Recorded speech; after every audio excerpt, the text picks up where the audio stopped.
Welcome to another episode of Casting Views, the general topic podcast with your host. I'm Dan, And I'm Lou. where we take a random topic each week and, well, we cast our views. Now, this week I stole the introduction. If anyone's wondering, because we normally alternate, I stole the intro off this because Lou suggested the topic, but I really love the topic, so I said I want to do this intro. So, no chit chat today. We're going to do this slightly different. We're going to get straight into it. However, Lou, three questions for you. One, who are the most charismatic hosts in the podcasting world right now? Dan and Lou from Casting Views. What's the best podcast around on podcast platforms right now? Casting Views. And what's today's subject all about? Game shows. Way! Ding, ding, ding, ding.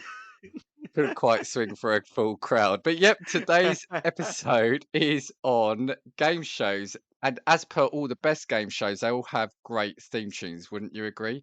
I agree. I agree they do. I've actually got us our own game show theme tune. Thanks again to Josh Wilson. The guy is just a musical genius. Here we go. Game shows with Dan and Lou. What you gonna do? What you gonna do? Game shows with Dan and Lou on Casting Views. Look at that, our own game show theme tune. Amazing. How class is that? This is official. So, as the introduction has said, and that little jingle there has said, game shows. So, when we were kind of talking about this, I think we're probably going to be able to get a couple of episodes worth of conversation out of this, right? So, I think we kind of said, let's try structure this in a certain way. So, today I want us just to have a little bit of a chat about it. So, like what our favorite shows are, why, what we think makes a good game show, and maybe have a look at how they've changed. So, firstly, what's your history with game shows? Do you enjoy them? Yeah, so I think first, like early experiences, if we're going to go in chronological order, first experiences of game shows would have been like the reruns of things like The Price is Right.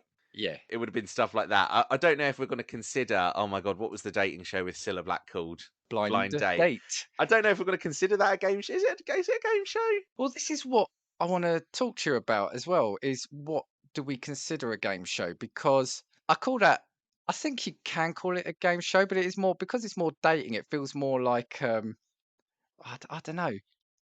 I don't know because where I'm coming at is things like The Apprentice and Bake Off are considered game shows, but I don't. I consider them a contest rather than Yeah, a game yeah, show. And in yeah. my head, I've got a clear line of what that means. Yeah, you know what? You're probably right. I think then we're going to skip over Blind Date. And some of them that I remember, obviously, Who Wants to Be a Millionaire has gone Yeah. all over the world. That is, I think, your ultimate classic, and I think that that's always been a classic by virtue of the fact that there's £1 million potentially at stake, as if anyone gets more than 32,000 anyway. You've had your game shows in the UK that have been around for bloody ages, so like University Challenge Oh God, yeah, yeah, has yeah, been yeah. around for absolute yonks. Countdown, absolute Love years. Countdown. Do you know what it is? I just really struggle with the game shows where like it takes like a lot of knowledge. So I was always more fond of, do you know, like the practical one? So in my mind, a practical one is It's a Knockout, Yeah, yeah. Takeshi's Castle. Yeah, well, that's very much your generation, isn't it? Yeah, I think that's what it is for me. Gladiators. Yeah. Oh my God, I completely forgot about Gladiators. Yes, Gladiators was amazing. They had that evil bastard, Wolf. Wolf, yeah, yeah. Wolf, oh my God, he was an evil, but he was an evil bastard. He was. I'm gonna watch some reruns of that now that Well, he you've was brought very it up. pantomime. He was a He pantomime was. villain, wasn't he? Yeah, well, you know what? I think that that was probably what the best combination of it was, like a partly serious element that Gladiators had in like the physical challenges with, like you say, like the pantomime villainy of the actual gladiators themselves. It's well funny as well because they were actually all built like Greek gods. Yeah, yeah, yeah, they were amazing. I thought there was a rumor that it was coming back. You know what? I actually think you're right, but I don't know if that's ever properly come to fruition or not. Yeah, I don't know. It feels like something that would really be well received now because it was a fun game show, right? It Yeah, was. I think it was always everybody was particularly fond of it. I don't know, did they end up getting rid of it because a couple of people had like serious injuries? So I know that didn't one of the gladiators break their backs during like filming for one thing?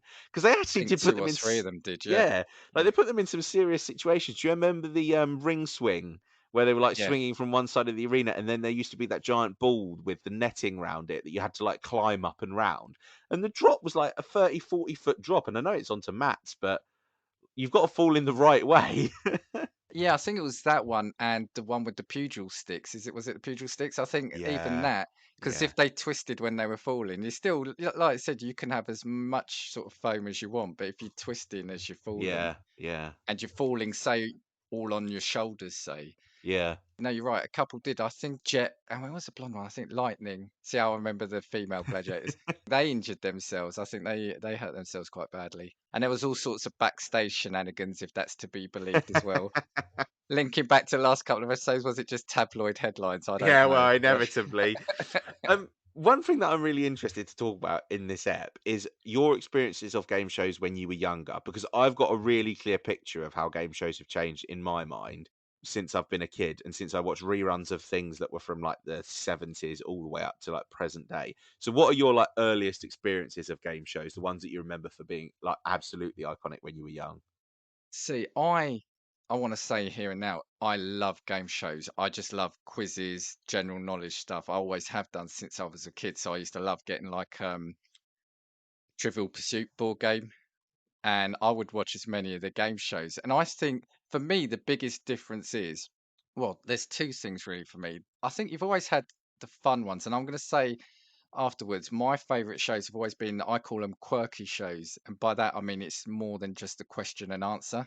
Yeah, yeah, There's a hook to it. Two things now. One is they are going more towards the life kind of experiences, like you're saying, more dating, sexual. We've mentioned a yeah, couple of times, like Naked Attraction. But the biggest thing is, I think the money at stake now is just totally different. Whereas before, it used to be some awful prizes. yeah, Like yeah. famous one here, there was a game show called Bullseye, which I love, which would give away like a speedboat to people who lived in a block of flats in central London. Um, or Amazing. it was, yeah, like a little crappy TV. But now, you're winning. You've got game shows where you can feasibly win £1 million. Yeah, yeah, that's true. That's true. And production values, is a natural one. There's always been an appetite for fun games. So even when I were a lad, used to have, oh, I mentioned it, Bullseye. For people who don't know, or people in the States, if you haven't watched it, that was based around darts. Yeah. So you would have a dart player and a person who would answer the questions, and each round would feature the dart player having to do something with the dartboard, either hit specific targets or get certain points.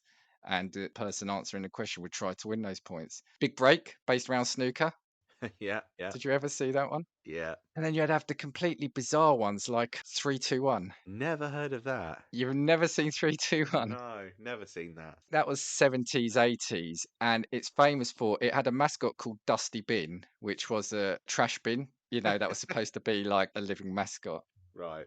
But it was famous for it would have like actors and stars come on and do a little skit or recite something. There would be a riddle with three options, and you'd have to like kind of choose it. But the riddles absolutely made no sense. I think it would take 20 college professors and scholars to decipher it, and they probably still wouldn't get it. It was just really random. And that's what it's famous for. Through to, yeah, the kind of what people may look at the boring ones. I grew up with, I said to you, me and my dad watching Countdown, which I think is Yeah. an amazing show. And again, for people who don't know what it is, it alternates between you pick 9 letters and you've got to make the longest word out of it, and then it will be a numbers round where you pick 6 random numbers, and you're getting a target and you have to get as close to it as you can. And then the last round is an anagram. And it doesn't sound exciting, but if you follow it, you can really get into it because it's one you can easily do at home. Yeah, yeah. Although Countdown is one of those shows that's guilty for making most people in the United Kingdom feel stupid at some point. Do you know where like you get 9 letters or whatever it is, and then you turn around and you're like, "How many have you got?" And the people on the show are like 8, and you're like, "Fuck, 4." For me, the best things are in the numbers round where you get, say, a target of 150 and two of the numbers are 150. And you go, yep, sit back after 5 seconds. Yep, I've got that. And I'm always well impressed as well because like Countdown always had it's Rachel Riley that still does it, isn't it nowadays? Yeah, it was Carol Vorderman. Was Carol Vorderman, who was like literally a human calculator. She was amazing. Yeah. And it's like, well, me as obviously a non-mathematician, you would look at a sum and you would say, right, 100 times this, take away this, multiply by that. And you look at the obvious ones, whereas she would do something completely random at the start. Yeah, That's how the yeah. brain works. Yeah, she'd immediately be like, "Take 7 away from 100 and you get 93, times that Yeah. by" yeah. And you're like, "Shit!" You were watching it to see if she couldn't do it, and she never didn't get it. She only never got it if it mathematically wasn't possible, of which Yeah, there were yeah, that's certain actually true. occasions. Yeah. The other one I'll mention now, though, for me, which I loved growing up, I kind of actually mentioned it to Antonio because he's recently did an episode on the guy that hosted this, Crystal Maze. Oh my right. While we've literally been sat here, I've been all of a sudden flashbacked into even outside of my notes, game shows that I completely forgot about, and Crystal Maze is the top of what I've written on the whiteboard in front of me. This is hilarious. Brilliant, brilliant show. So Brilliant do you show. want? Well, I'll say it was the link to Antonio was Richard O'Brien who created the Rocky Horror Picture Show randomly also hosted this. So do you want to tell people what the Crystal Maze was all about?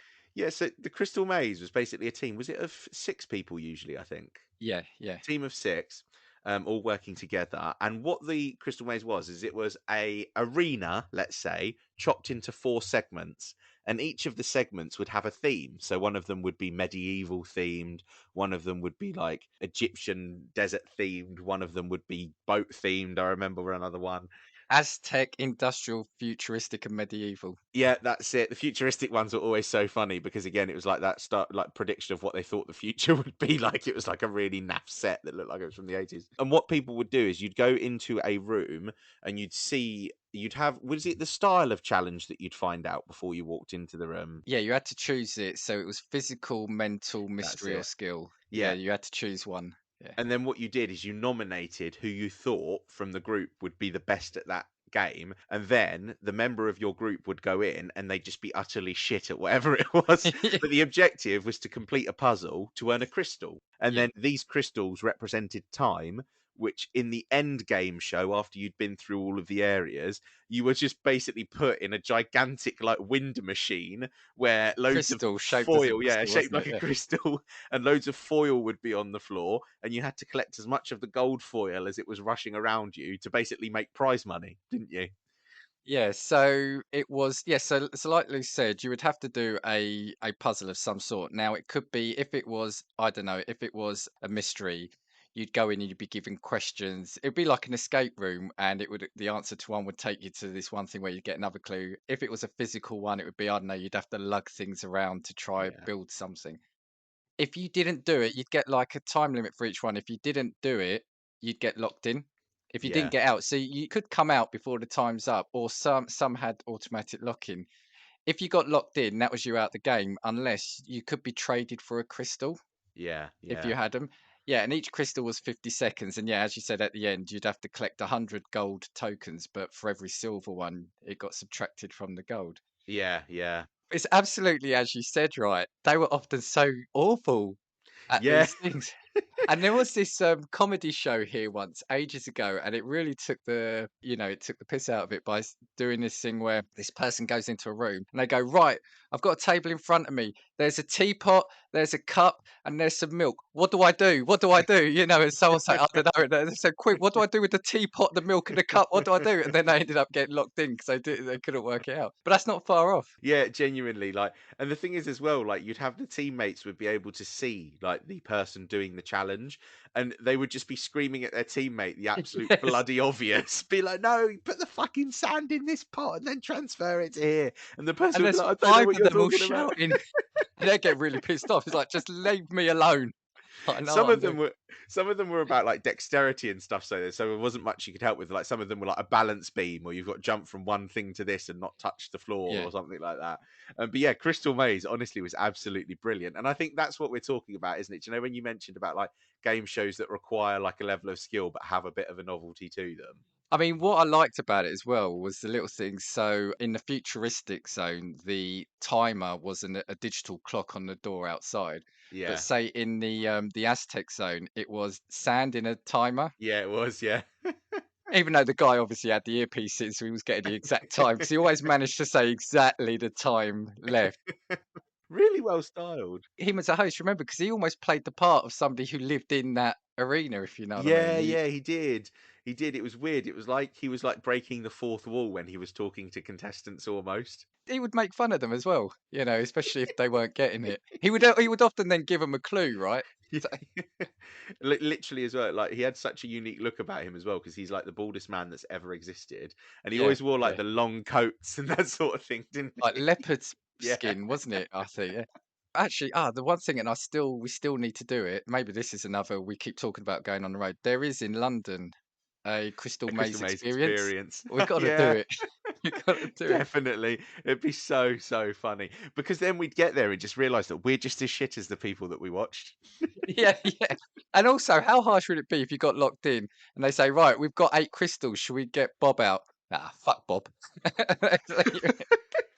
Wasn't even that great prize at the end either. Yeah, no, because the money was actually pitiful at the end, really, It because by the wasn't I time don't they think it was deducted money.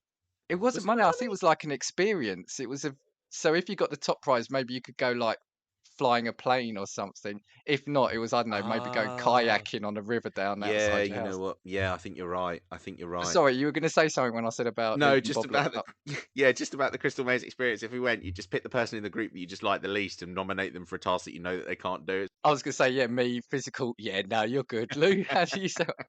They did actually, before we move on, they did actually try to do an American adaptation of this apparently. In 2019, it was announced that Nickelodeon would do a 10-episode season. Comedian Adam Conover would be the maze master for this version. Looks like it didn't really take off, but they were if a team finished the Crystal Dome with a positive total of gold tokens, they won $100 per gold after deductions. Well, they won a full $25,000 for a net result of 100 gold tokens or more. So at least in America, they did give good money for it. Yeah, proper prize money at least. Yeah. What about you? That was one that I remember it being a must watch for me. Yeah, Crystal Maze was a brilliant one. I remember when I was young on TV all the time. And I don't know if it's because my grandfather really fancied the host of this show, The Weakest Link, Anne Robinson. And I don't know if it was like her utter brutal sass, like in the fact that she just absolutely ripped the living shit out of anyone that was on her show. But that one was brilliant. And also, I liked the fact that, like, yes, there's an element of you need to be intelligent to be on this show because some of the questions are actually quite difficult. But also, there was like a team element because then they were like turning people against each other to turn Yeah. around and make them vote each other off of the show. So, did they have the weakest link in other countries? Yeah, I'm sure they did. I'm sure they Yeah, did in yeah. America. We won't run through the weakest link then. Yeah, the good tactic for that was to get as far as you could, then towards the latter stages, try to kick off the strongest people, right? But you'd need Yeah, them at the start. You'd need them at yeah, the start. yeah. Because you need to cash build. And sorry, for me, that's a perfect game show in the sense of it had that factor that gets you angry at it because each contestant would answer a question and would get money, and then you could either bank it, couldn't you? Or Yeah, if you could answer it, and if you answered, you added more. But if you got it wrong, you'd lose all the money. So you'd be like, bank it after about 10 questions, and then the person would lose it and you'd go mad. Or yeah, the person who would bank after like every one question, which was yeah. Oh really my god, infuriating. that was so annoying. You have one question, bank, one question, Yeah. bank, bank, bank. I was like, oh my god, what are we doing? It's like, "You gotta keep me." "Well, I don't know why you keep me off because I banked the most money." "Yeah, but you got 10 questions wrong. You just kept banking money. You just didn't answer any questions." How about if I throw a load at you and tell me when to stop if we wanna go into one? Okay, yeah. So Alright? I've got a couple still in head, but go on. Right, no, you tell us yours. So one of the biggest ones, and I think that this was a brilliant game show because it required absolutely no skill whatsoever and was all based on blind fucking dumb luck. Was Deal or No Deal? Yep. Honestly, when you think about the concept of that show, right? And then Noel Edmond would pick the phone up, speaking, pretending to speak to a really angry banker. Yeah. Like the values were literally 1p up to what was it, £250,000, I think. Yes, yeah, yeah. So when you think of it, in the space of like whatever the filming was, you could literally be £100,000 richer. And the offers on that show were decent as well. Like if you had big money left still in the boxes, and you had potentially 10 to open, because I think it was 24 in total, and you had 10 boxes to open still, you could be walking away on that show with like 35 grand without even really doing very much. I was gonna say, yeah, as long as you're not really unlucky, you could walk away, yeah, 30, 35, easy. It is crazy. That one was absolutely brilliant. Although there was a really annoying pause, an advert break every time there was a box Yeah. that could have been something big or could have been. like a £250,000 box, or they used to cut advert breaks before they were turning around and opening the final boxes for some contestants. But that show was brilliant. However, I like to put them into categories. So I've got like game shows that require absolutely no skill whatsoever, or are just there to be a complete novelty entirely. I've got game shows that require skill, and that's it. And then I've got Okay. game shows that require skill with novelty. So, like a game show for me that requires no skill is Deal or No Deal. It is to me a Takeshi's Castle because they're just making them do dumb shit for the sake of. There's no questions. There's nothing. Yeah, that's all it is. Then you've got like the true skill game shows, which are like your university challenges. What's the one where they're in the seat in the dark studio? Mastermind. Mastermind. That one there, Yeah. you actually have to be a fucking genius. Because I'm sitting Yeah. there looking at the questions and they're turning around and being like, what's pi times 841 times the speed of light divided by the fucking known mass of the universe or something like that? And I'm like, I've got no idea what they're talking about. It was known for its really tough, but now because the second round you can pick your own subject, and now it's I don't know, it's like the Transformers cartoons or so. You can have anything you want, you know. And I'm not saying there aren't hard questions about Transformers. I'm just saying compared to what it was in the 70s, you know.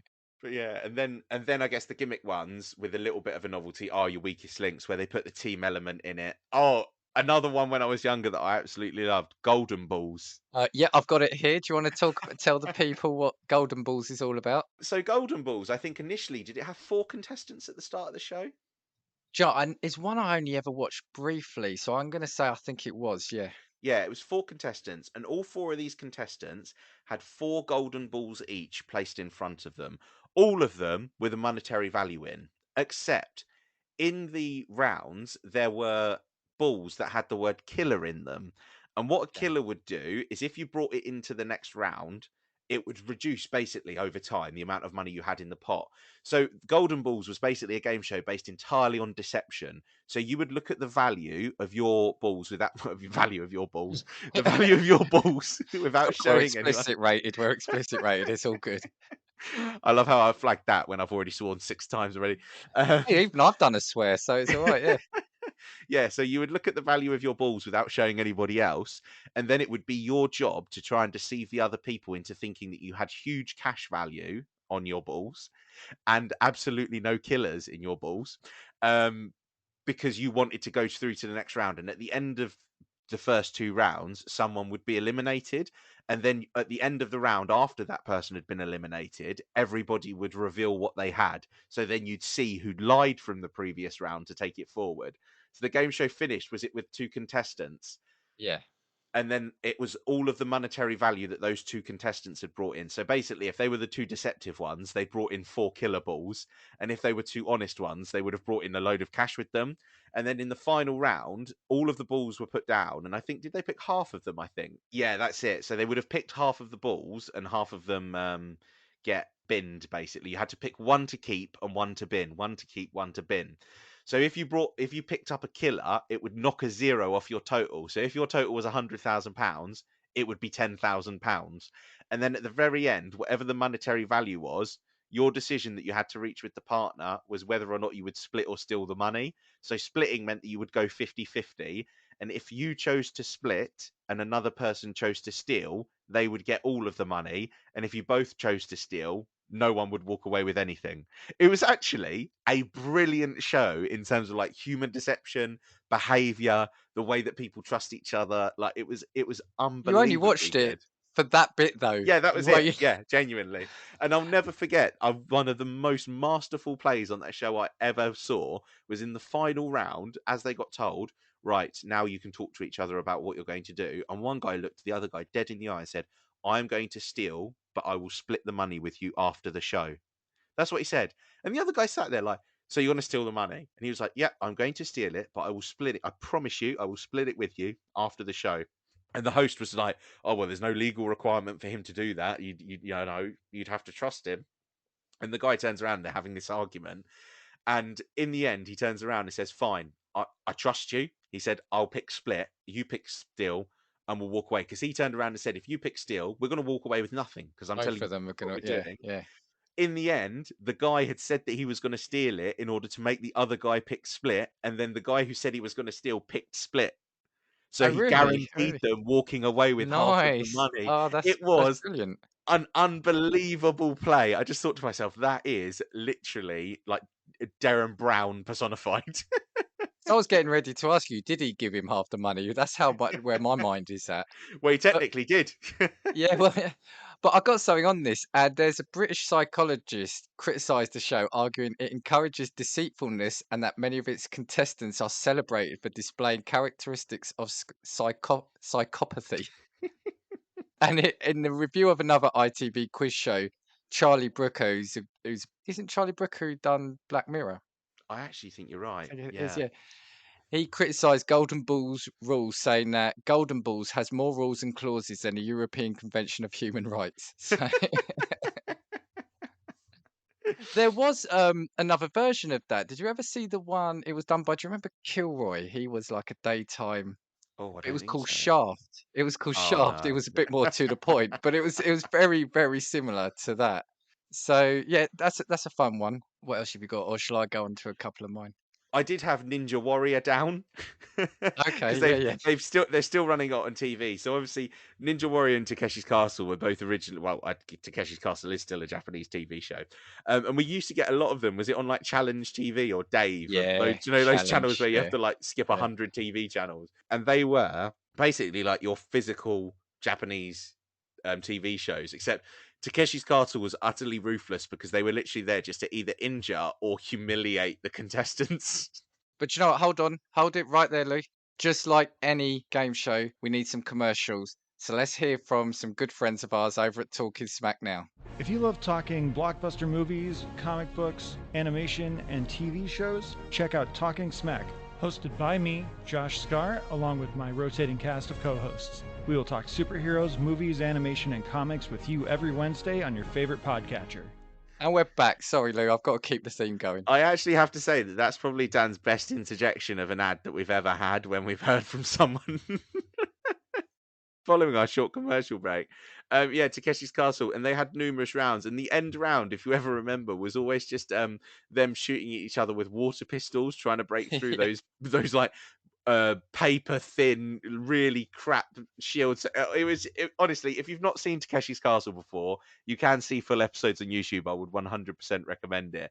And then Ninja Warrior was basically like a really difficult assault course, pretty much. Yeah. Now the thing is, with Takeshi's Castle, I never really watched it, but you were really young at the time. So I remember when you would come over to my house to stay for a little bit, had to put it on to keep you occupied and kind of got into it. And I thought, what is this he's watching? Takeshi's Castle was absolutely brilliant. Little bit weird, like some of the characters and stuff in that program were weird now that I think about it. But yeah, honestly, brilliant game show. Would definitely recommend. Right. I'm going to chuck a few at you and we can, kind of skirt over them or go into some. Again, I like the fun, gamey ones. Wheel of Fortune. Wheel of Fortune, yeah, that one's good. Love that. Again, it's just got everything. It's got that fun hook of the wheel where you have to spin the wheel. And I've always actually, one of my all-time ambitions was always to either push a game show buzzer or spin that wheel. And I have actually managed to press a fake game show buzzer. I went to a tour of the BBC, and do you ever remember that episode of Only Fools and Horses towards the end where Del Boy's on a game show? I don't think so. No. And I think he wins money from it. But yeah, I was on that set and I pushed that game show buzzer, so I achieved. You see, my bucket list isn't massive. It doesn't have extravagant things. So Wheel of Fortune, yeah, we all know about that. It's on both sides of the Atlantic, and it's always brilliant at the end where if they've picked the wrong letters, they only like one light lights up in like 20 Yeah. characters or something. But then they'll get it, you know. Or and it'll be the person where there's only two letters missing where they don't get it. Yeah, like I remember watching on the American version of that show where they'd actually not had any letters and the person just said, "Can I solve that?" Based on like because you get like a Yeah. clue, don't you? Yeah, you just get it like television show Yeah, singer. and the person, I think it was 3 words, right? And the person said, "Can I just solve it?" And they were like, "Well, do you want to have a go?" And then he got it right. I was like, "Holy shit!" I was like, "You are literally psychic. What is going on?" I'd be like that. I'd be too excited because the aim is to try keep spinning to get more points, isn't it? The producers were sat there being like, "How do we do him for cheating? How do we do him for cheating?" Yeah. I mentioned Bullseye and Big Break. So again, they were kind of fun, really 80s British. Um, you look back at it now, they're really dated, but Yeah. Bullseye now is still on every night on Challenge. Yeah, yeah, it TV, is. and Yeah. I love it. I keep watching it. Catchphrase we've mentioned a couple of times. Oh my god, right. So Catchphrase, I actually still watch to this day. I watched an episode of Catchphrase earlier today because every time I come home from work, it's always on. I still watch it. Catchphrase is by far the only show that now I now watch absolutely religiously still. I think it's brilliant. Yeah. So again, I don't know if it's in the States, but this is where it's as it's what this says on the tin. They've got cartoony, computery graphics where they'll show it'll be animated, but a picture or a scene, and it'll be you have to guess the catchphrase like I don't know, like a stitch in time saves nine or a rolling stone gathers no moss or whatever. Yeah, yeah. But now I think they've run out of catchphrases, so there's some really bizarre things at times, Yeah. isn't there? There's just like words that have been put together. I'm like, when has anybody ever said that in your life? Like, really, really strange. Like, sometimes they're not catchphrases, they're just things now, as opposed to Yes, catchphrases, which I think yeah. is weird. Family Fortunes, or I think in the States it's Family Feud. Family Feud, yeah, Family Fortune is good because there's always one member of the family that's either a little bit weird or a little bit stupid or a little bit of both, and they'll always come out with a completely random answer. Oh, I love it. And yeah, it's always at the end, isn't it? You know, that last game where they have to answer the questions in like 15 seconds or 20 seconds. And especially if they give the answer it's already given the pressure, you can see in their eyes. Now just say something random. It's like, I don't know, name a part of a car. A cat or something, you know. But also, can I just say, I actually think that Family Fortunes or Family Feud is made by the hosts. So in America, you've Yeah, got Steve yeah, Harvey that does it. Is Steve yeah, Harvey? yeah. Here we've got Gino D'Acampo that does it now, and I think that they're really part of again, like a little bit of the panto of the show that makes it the brilliant thing as well. See, for you, you say Gino D'Acampo, but for me, there's been four hosts because Yeah, I'm that yeah. old. So another show that over here has had quite a few hosts, but is only known for me for one.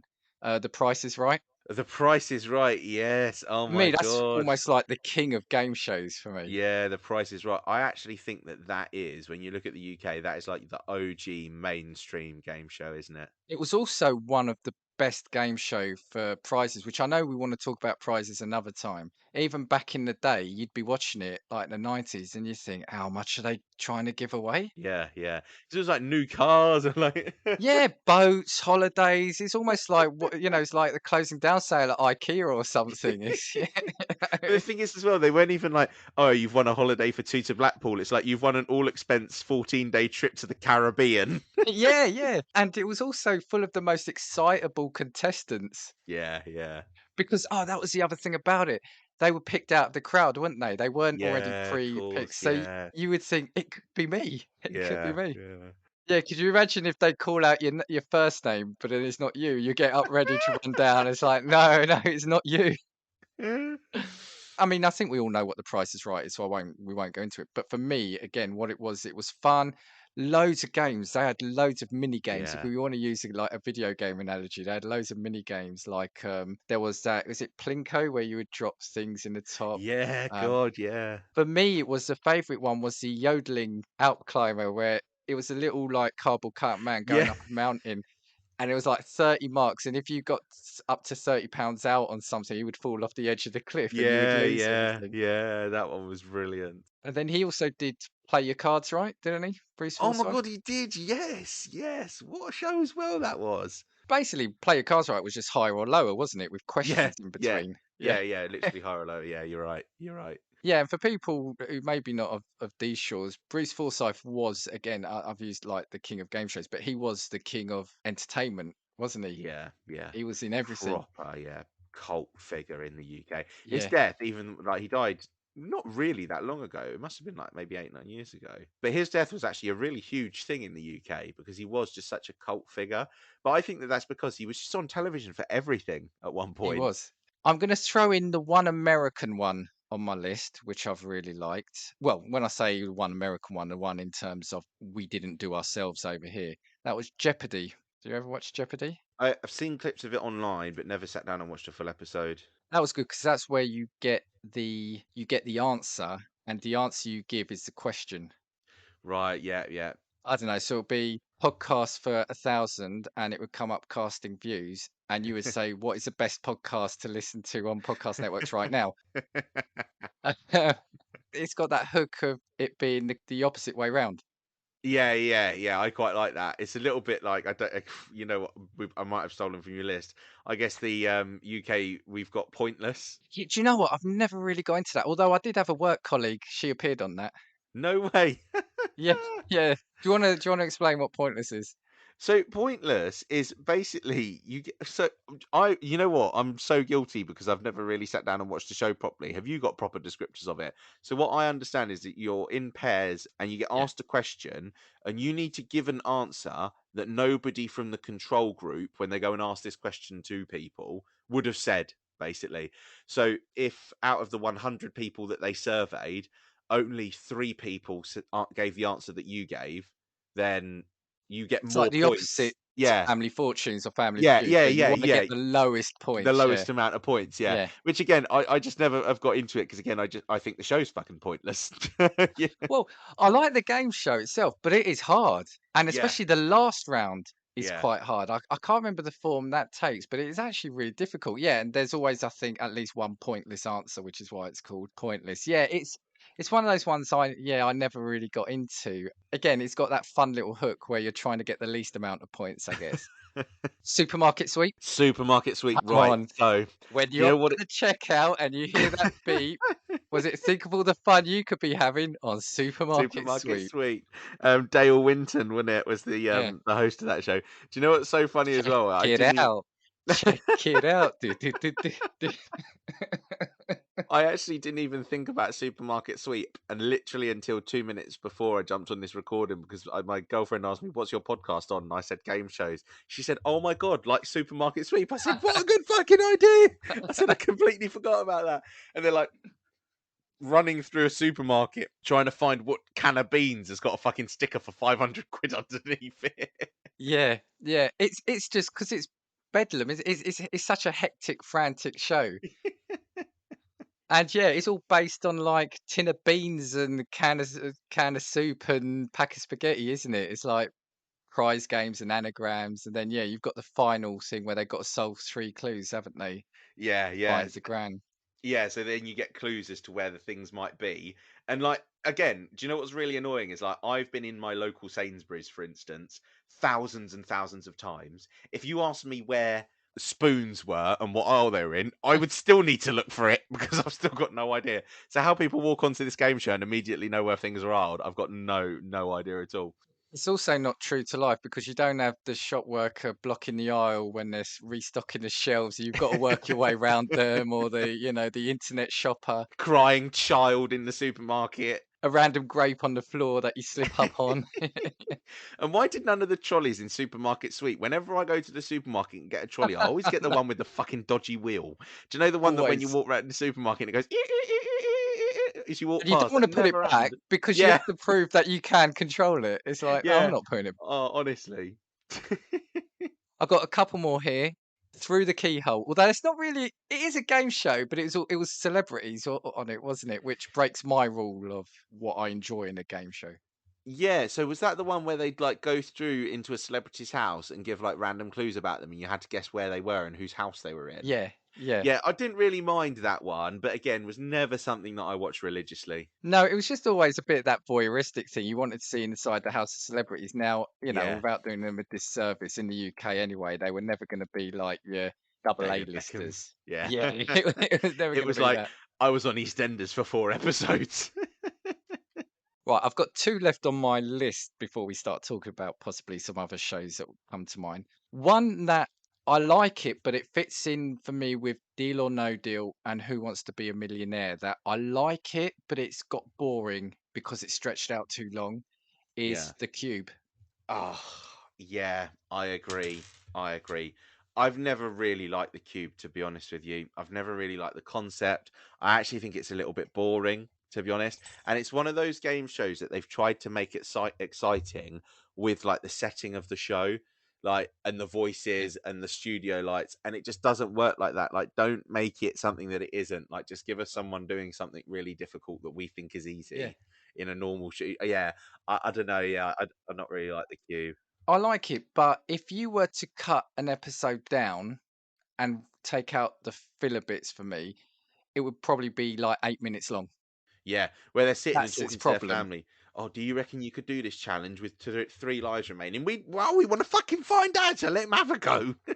Yeah, and that's what my problem with Deal or No Deal became. It was quite an exciting new program when it started, but I don't want to hear about their life and I don't want to know how much they've all become friends. I want to see you fucking pick a penny or walk away with 250 grand. Do you know what I mean? I Yeah, don't want to yeah. know everything. And you know what as well? Like, I think the hosts have a lot to do with it because I especially don't want to be hearing from fucking Noel Edmond. Yeah. Yeah. Well, for those who don't know, the cube it's in a big glass cube, and they've got each round. I think there's like maybe 7 or 8 tasks they have to do, and each one will win them progressively more money. They've got 9 lives, and it'll be quite a fun task. It might be like you've got to take all the balls from one container into another, but you've only got like 30 seconds to do it. And it doesn't sound that difficult, but when you see them, some of them are actually quite difficult. And they can make you get a chance to make it easier or have a practice on it. And it's fun. It's just one of those ones, like I said, it's stretched out. It's too boring. It focuses on them stressing out, do I go to the next one or not? Just fucking make your Yeah. mind up. Either do it or don't. Bring the next contestant on. It's- Yeah, do you know what it is? It's like that's one of the game shows that kind of suffers from its own creative direction because the producers want to try and make something exciting and talk about like how the contestants feeling and this and this and that when the best thing about the show is the actual challenge. We're not yeah. watching it for their discussion Yeah. about whether or not they think they can do it because we're going to find out in 2 minutes anyway. We just wanted to see it already. And the last one I was going to talk about is an old one. When I say old, like 90s before you start ribbing me. It's called Interceptor. Now, I don't know if you know this one, Never heard of that. right? This was brilliant. Did you ever see Treasure Hunt? No, I don't think so. Well, it's kind of it's a mix for me between Treasure Hunt and what's that game show where they had to like hide from people for a week? Oh, Hunted. Hunted. Basically, there were 2 contestants. Each would be given a locked backpack. One would contain £1,000 in cash. The other had nothing in it, but weighed the same as the other one, so they wouldn't know which one had the money in. Both backpacks had an infrared receptor on the back. They would be blindfolded and taken to 2 random locations, right? What they had to do then was within 40 minutes, they had to, under radio guidance from the host, obtain the key for their opposite person's backpack and then meet up and then open Right. them up. Right now, what there was a guy called the Interceptor who played the part brilliantly. He was like some crazed man who was on the hunt for them, and he would fly like in a helicopter, singing songs out the window. He'd be leaning out the door and stuff, and he would have like Quasar. Do you remember Quasar? He'd be trying to hunt them down and shoot the backpacks on them. Ah, right. Okay. And if he shot it, it would lock them. Now he only had, I think, what we didn't know at the time, but it was came out since he only had 20 zaps per show. So if he shot it, you couldn't open it up, but they would never know because it was infrared. So they would like be stressing, avoiding him, get to the end, and they wouldn't be able to open the backpack because he zapped them. Right. Okay. So Right. the aim Right. was obviously to get the key, meet up, and not be caught. So again, it was Yeah. that fun little. There's a physical aspect, and it was a little bit of excitement where they were on the run from him. That's quite cool, actually. They did try to do it in the States, but it was for all your Americans or even all you 80s UK people here, it was hosted by Eric Estrada. So yeah, there's a name for you. Is there anything else about sort of like your memories or your favorite game shows or ones you particularly didn't like for any reason? Right. So I've got a couple of them still in mind. Do you ever remember Hole in the Wall? Yes. Yes. Oh, Right. you've just reminded me of some other stuff, but yes. Right. Hole in the Wall. So basically, again, I think it was 2 teams that you took, and then they had a celebrity version of what as well. And you had to stand on the edge of a platform in front of like a swimming pool, right on the edge, basically. And a big, gigantic cardboard sheet would move towards you. And in the sheet would be a hole in a position that you'd need to make. So, like, it might be a handstand or something, right? And you had to basically make the position of the sheet to get through the hole that was that shape. Obviously, many people failed because that's what it was based on, making people fall into a pool. And then the team who'd got the most points at the end basically won the game show. But yeah, the celebrity ones were quite funny. I remember again, you can only do so much with it because how many shapes in the wall can you make that are reasonable enough for someone to be able to get through before you kind of run out of ideas? But yeah, I always remember Hole in the Wall being quite fun. And then I completely forgot when I was talking about like my physical Japanese game shows. Do you remember Total Wipeout hosted by Richard Hammond? Yeah, not one I watched, but yes, I knew that they had to film it in another country, which should Yeah. probably explain why. So basically Total Wipeout was a British game show that was, again, kind of like your It's a Knockout mixed with Takeshi's Castle, because it wasn't as brutal as Takeshi's Castle and was a little bit more fun, like an It's a Knockout assault course type thing. But they actually had to film it in Buenos Aires because British health and safety regulation would not allow them to film it in the United Kingdom. So all the contestants were actually flown out to Argentina to have it filmed. Hosted by Richard Hammond and famously well known for its gigantic 4 red balls, which people never ever seemed to manage to jump over. Again, like I said, if you wanted to watch some of the best clips from that, I imagine that you can find them on places like YouTube. But again, would definitely recommend. And then I feel like I don't know why you haven't mentioned this one. And if you have, maybe it's just because I've completely glossed over what you said. Did you talk about the chase? Oh my god, no, and it's one of my favourites. Yeah, Yeah, it's only yeah. because I literally slagged it off in a previous podcast episode, and then you said, "I can't believe you said that about the chase. I can't believe you said this is my favourite TV show." And I don't know if you withheld it intentionally because I was then going to No, slag it off. no, do you know what? I've completely forgotten because that's also reminded me of Tipping Point. Right, tipping points on my bloody list as well. So the chase, I love it because there are some points I want to save for the next episode, so we'll leave that. But I love the fact that yeah, you are up against a quizzer, so it's about trying to build up as much money as you can, and then taking the quizzer on in that last round. And you've got the chance, albeit not very often, to win big money. But Big again, money. like, no, don't make me use my quote I want to bring out in the next episode. Don't make me use content up now. I'm saving it, right? It's also got that element of getting people angry because they often offer that minus value. Yeah. And I know it drives my mum mad every time. She Oh my goes mad. god. But yeah, the Ye chase and tipping point. Yeah, Brilliant. tipping point, right? Do you know what it is? It's like the point in the show. Do you know what? This is where we are with the state of TV. What's that game show on British television where it's like that gigantic cross balance beam? It's like an X shape, and you've got to put gold bars on it. Not real gold bars to anybody listening. But you've got to put gold bars on it. Then you answer a question, and you can ask to put 3 on there. And the more you balance, I've not seen the that more you one. walk away from. I'll try and find it. I actually had an old work colleague who was on that as well. Oh, really? Yeah. Yeah, which was actually very, very funny. But it just feels like tipping point to me is the point at which we've got to where the state of affairs for TV shows, and I don't know what it's like in other countries, has got to like, what can we take in people's lives that they can relate to that we can make a game show? The fucking annoying coin machines in Push arcades. We penny can, machine. yeah, I don't know we what can. they're called, but yeah. Yeah, we can make that a game show, and that's where we are. Like, I feel like some TV shows now, because when you think about it, Countdown has been on television for what, like 40 years, longer than that. The 80s, yeah, yeah, since Yeah, the 80s. Millionaire been around since the 90s at least. 90s, yeah. Yeah, 90s. What did we say was the one where they're in a dark studio? Mastermind. Mastermind been around for ages. University Challenge been around for ages. All of these game shows are literally just based on knowledge. When you look at the ones that have genuinely got just stupid gimmicks, they don't last very long. So, Tipping Point will be something that just comes and goes. Yeah, it might be on our TVs for 5 years, but it will just disappear because people just get bored of the crap novelty. Well, what I would say to you is that one's been around for a while, but look at the ones you mentioned, right? Mastermind, University Challenge. There was another one you said I can't remember. What time of day are they usually on?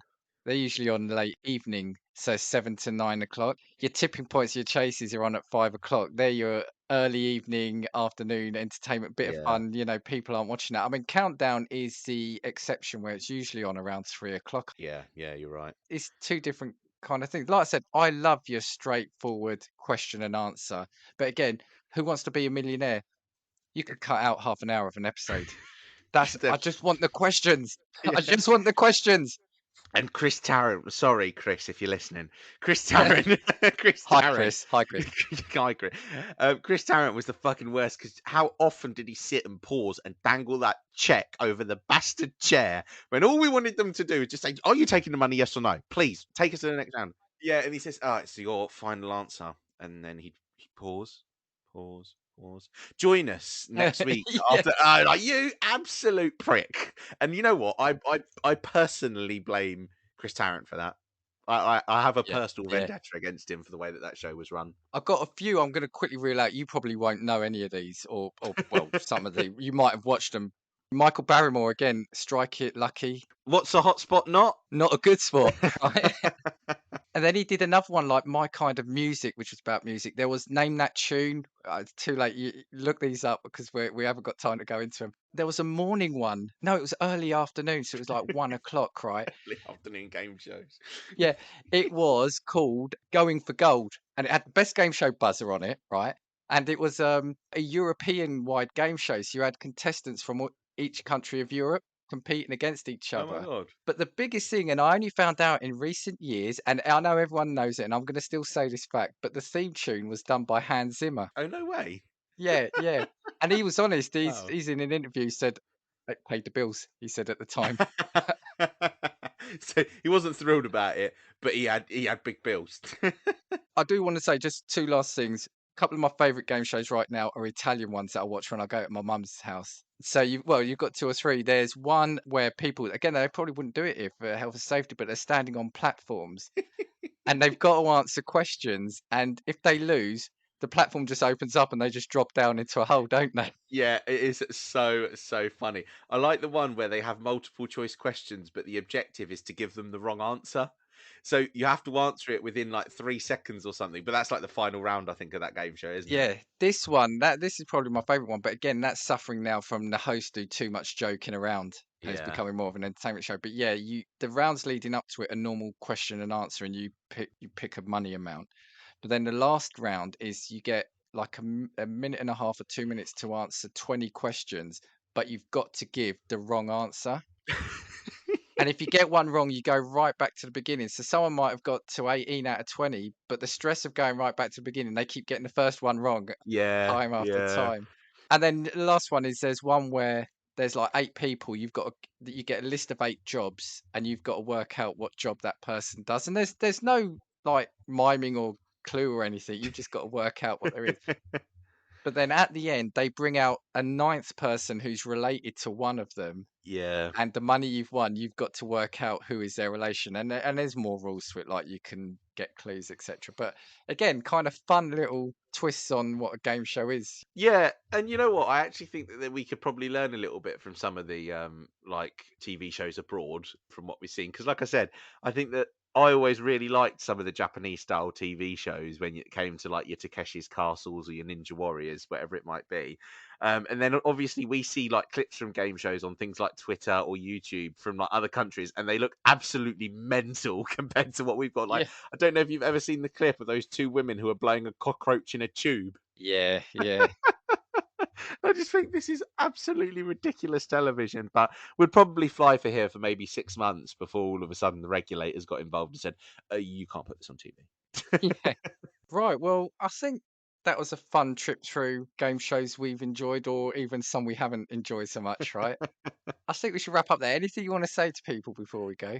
No, just when we tune in for the next episode and when everybody listens to the next episode, I do apologise in advance because I actually think that me and Dan are really going to fall out about The Chase because I've got some controversial opinions about that TV show for a number of reasons. But you will have to wait until next week in order to hear them. So please do come back because you're going to want to hear the conversation that me and Dan have about that because we'll see if in week 3 I've been replaced. Yeah. Antonio, if you're listening. If you've liked what you've heard, please consider leaving us a review or a rating where you can. Make sure you subscribe to us to not miss out on our potential fallout next week. You can email us to suggest a topic or just say hi at castingviewspod@gmail.com, or we are at castingviews on Twitter. And if you want to know what else is coming up, you'll have to tune in next week. That's what they say on game shows, right? Smooth, smooth. Tune in next episode. We know there's a lot of podcasts from which you could choose. So we do. Oh, no. What I should have said is they all got catchy slogans and stuff like that in game shows as well, They don't do, they? yeah. Kind of just like we know there's a lot of podcasts from which you could choose. We thank you for listening to Casting Views. 2, 3, 4. If I want your opinion, I will give it to you. Come on, take what we've got, 'cause you need it. Don't make